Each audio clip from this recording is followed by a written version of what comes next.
Hai guys. Assalamualaikum warahmatullahi wabarakatuh. Hari ini saja live pukul 2. Kalau ada siapa-siapa yang tengah tengok, jom kita tonton sama-sama untuk perkara rumus tapi part 2. Okay, perkara rumus part 2. Hari tu kita dah live part 1. Tapi hari tu yang lebih simple. Tapi kali ni kita akan jawab soalan yang ada square dengan square root. Okay? So, siapa yang dekat sini yang rasa stress belajar maths and then rasa dah belajar macam mana pun tak dapat jawapan, dah belajar macam mana pun tak faham, dah belajar macam mana pun nak aplikasi formula susah, tak faham, and perlukan guide.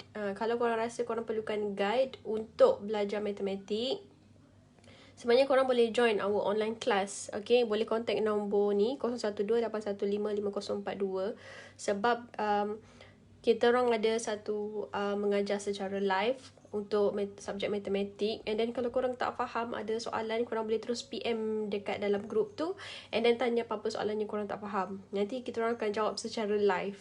Jadi rugilah kalau korang menghadapi homework ataupun menghadapi masalah dalam maths tapi korang tak cari bantuan. Buat apa korang nak belajar berjam-jam?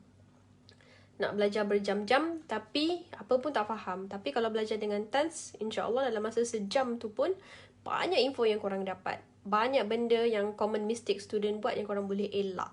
Okay? So, jangan lupa untuk join our online class. Dia bukan sahaja matematik. Ada BM, BI, matematik, sains, sejarah, admaths pun ada. So, boleh juga contact nombor ni ataupun PM atau DM kami. Okay? So, hari ni kita nak belajar pasal perkara rumus. Okay? Tapi perkara rumus ni yang berkaitan dengan square root. Kalau korang ingat, dulu perkara rumus kita pernah explain yang ada simbol sama dengan. Let's say kita nak ubah. Contoh dekat sebelah sini, dia positif. So, bila kita nak pindah sebelah, dia akan jadi negatif.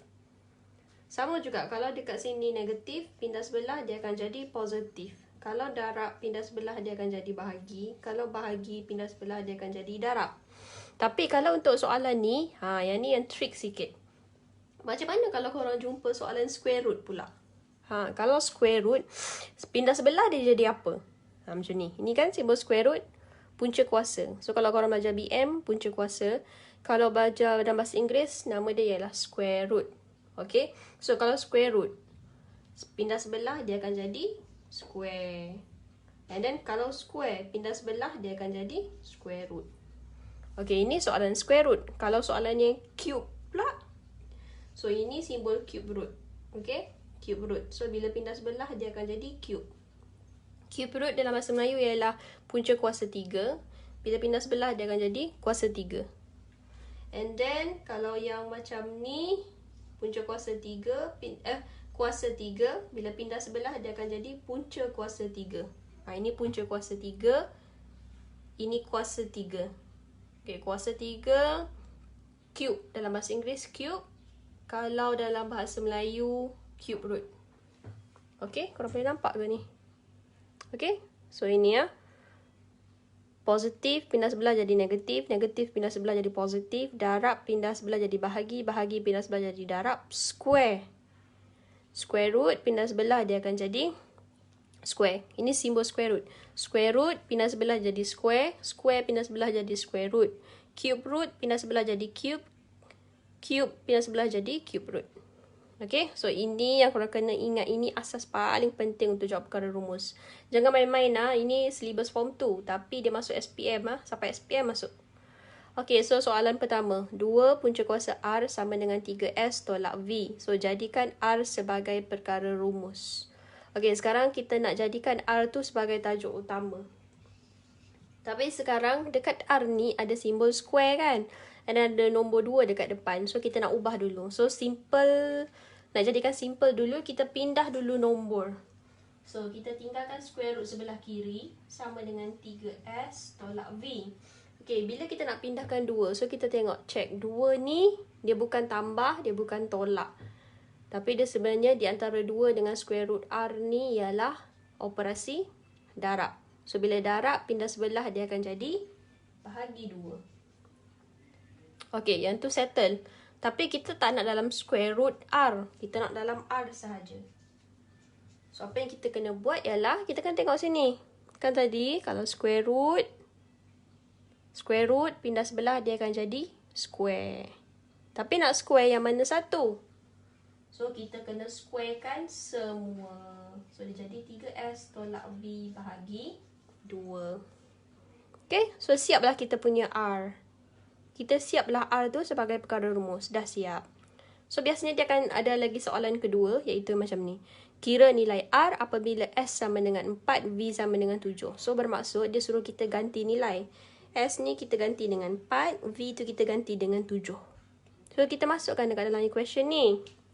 So, dia akan jadi bracket 3. So, S kita ganti dengan 4. Tolak V kita ganti dengan 7. Okay. Square root square bahagi 2.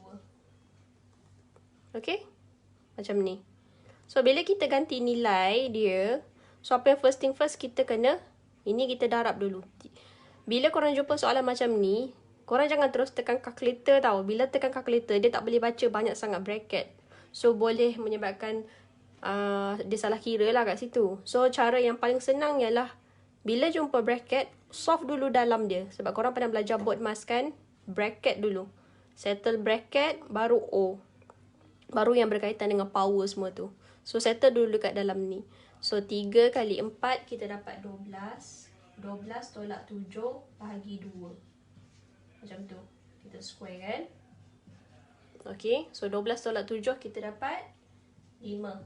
So, 5 per 2 square. Okay. Bila kita dapat jawapan macam ni, belum lagi. So, kita kena, baru lepas kita settle kat dalam bracket, dah tak boleh solve apa-apa, baru kita square kan. 5 square. 5 square bermaksud 5 kali 5. So, kita dapat 25.